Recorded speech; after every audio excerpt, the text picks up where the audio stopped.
Welcome back to my YouTube channel. അപ്പോൾ ഇന്നൊരു ചെറിയൊരു വീഡിയോ ആണ്. ബനാർക്കട ബയോളജിക്കൽ പാർക്കിലോട്ടൊരു യാത്ര, ചെറിയൊരു ട്രിപ്പ്. ഇവിടെ ഒരുപാട് മൃഗങ്ങളുണ്ട് കേട്ടോ. അപ്പോൾ ട്രെക്കിങ്ങിന് പോകണം. നമ്മൾ ട്രെക്കിങ്ങിന് പോകുന്നതിന് മുന്നേ ഫുഡ് കഴിക്കാനൊക്കെ ഒരുപാട് ഷോപ്പും കാര്യങ്ങളൊക്കെ ഉണ്ട്. പിന്നെ ഫുഡ് ഐറ്റംസ് അലൗഡ് അല്ല. അപ്പോൾ എല്ലാവരും ഒന്നല്ലെങ്കിൽ ഇവിടെ കഴിച്ചിട്ട് പോകും, അല്ലെങ്കിൽ അവിടെ വന്നിട്ട് കഴിക്കും, അങ്ങനെ കേട്ടോ. അപ്പോൾ ഞങ്ങൾ എത്തിയതൊരു ലഞ്ച് ടൈമിലാണ്. അപ്പോൾ നമ്മൾ ജസ്റ്റ് കട്ട് ഫ്രൂട്ട്സ് മാത്രമേ കഴിച്ചുള്ളൂ. അപ്പോൾ അത് സഫാരിയാണ്, ഒരു ജംഗിൾ സഫാരി പോലെയാണ് കേട്ടോ. നമ്മുടെ വയനാട് മുത്തങ്ങയിലൊക്കെ ഇല്ലേ, അതിൻ്റെ ഒരു ചെറിയ രീതിയിലുള്ളൊരു സംഭവം. അപ്പോൾ ഒരാൾക്ക് 350 റുപ്പീസാണ്. നമുക്ക് ബസ് വേണമെങ്കിൽ ബസ്, ജീപ്പ് അങ്ങനെയുണ്ട്. അപ്പോൾ അതിനനുസരിച്ച് ടിക്കറ്റിൻ്റെ പ്രൈസും മാറും കേട്ടോ. അപ്പം നമ്മൾ ആദ്യം തന്നെ കണ്ടത് 2 ആനക്കൂട്ടന്മാരാണ് കേട്ടോ. അത് കഴിഞ്ഞിട്ട് പിന്നെ ഇങ്ങനെ കുറേ ഇങ്ങനെ പോയിക്കൊണ്ടിരിക്കുമ്പോൾ ഒരുപാട് മൃഗങ്ങൾ, മൃഗങ്ങൾ ഇൻ ദ സെൻസ് മാനുണ്ടായിരുന്നു. പിന്നെ നോക്കി ഒരു മുറ്റൻ കാട്ടുപോത്ത് നിൽക്കുന്നു. ഇതിൻ്റെയൊക്കെ മുന്നിൽപ്പെട്ടാലുള്ള അവസ്ഥ എൻ്റെ ദൈവമേ. അത് കഴിഞ്ഞ് കുറേ ഇങ്ങനെ പൊയ്ക്കൊണ്ടിരിക്കുമ്പോൾ വീണ്ടും കുറേ ആനയുടെ അടിയിലൊരു ആനയുടെ കുഞ്ഞുവാവ കിടപ്പുണ്ട് കേട്ടോ. സൂക്ഷിച്ച് നോക്കി അറിയാൻ പറ്റും. കാട്ടിലൂടെയുള്ള ഒരു യാത്ര ഒരു നൈസ് എക്സ്പീരിയൻസ് തന്നെയാണ് കേട്ടോ. നമുക്ക് എല്ലാവർക്കും ഉള്ളൊരു ക്യൂരിയോസിറ്റി അല്ലേ, ഈ കാട്ടിൽ എന്താവും എന്നൊക്കെ പണ്ടൊക്കെ ഉണ്ടായിരുന്നില്ലേ നമ്മൾ പഠിക്കുന്ന കാലത്തൊക്കെ. അപ്പോൾ അതുപോലെ തന്നെ സെയിം.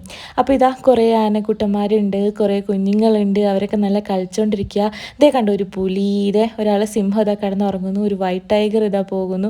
അപ്പോൾ നമ്മളിതൊക്കെ കണ്ടിട്ട് ഇങ്ങനെ നല്ല എക്സ്പീരിയൻസ് അല്ലേ, ഇങ്ങനെ നമ്മൾ കൂട്ടിലിട്ടല്ലേ കണ്ടിട്ടുള്ളൂ. അപ്പോൾ ഇത് നമ്മുടെ സൈഡിൽ കൂടെയൊക്കെ നടന്നു പോകും. ചില സമയത്ത് അവർ ഗ്രില്ലെല്ലാം തൊടും കേട്ടോ.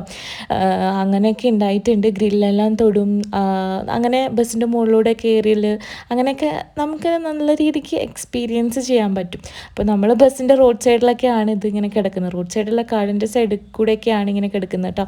അപ്പോൾ ഒരു സിംഹം ഇവിടെ കിടപ്പുണ്ട്. അങ്ങനെ അവന് ചെറുതായിട്ടൊരു ഉറക്കം വരുന്നുണ്ടെന്ന് തോന്നുന്നു കേട്ടോ.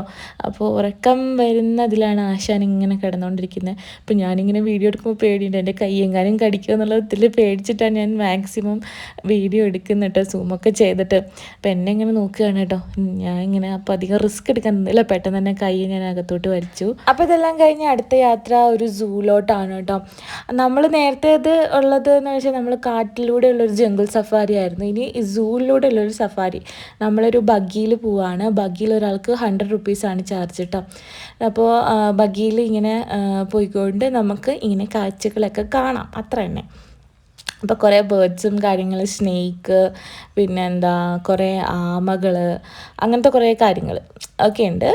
അപ്പോൾ അതും നന്നായിരുന്നു. പിന്നെ ഇതിലും കുറേ ടൈഗേഴ്സ്, പിന്നെ മാന്, അങ്ങനെ കുറേ കാര്യങ്ങളൊക്കെ കൂട്ടിലിട്ടിട്ടുണ്ട് കേട്ടോ ഇതിലും, ഈ സൂവിനകത്തും. പിന്നെ ബട്ടർഫ്ലൈ പാർക്കുണ്ട്. അപ്പോൾ ബട്ടർഫ്ലൈ പാർക്കിൽ എനിക്ക് തോന്നുന്നു കുറച്ചുകൂടെ കാണാനുണ്ട്, ഞങ്ങളവിടെ പോയില്ല. മൊത്തത്തിൽ നല്ല എക്സ്പീരിയൻസ് ആയിരുന്നു കേട്ടോ. അപ്പോൾ നിങ്ങൾ ബാംഗ്ലൂർ വരികയാണെങ്കിൽ, അല്ലെങ്കിൽ ബാംഗ്ലൂർ ഉള്ള ഒരാളാണെങ്കിൽ തീർച്ചയായിട്ടും പോകണം കേട്ടോ.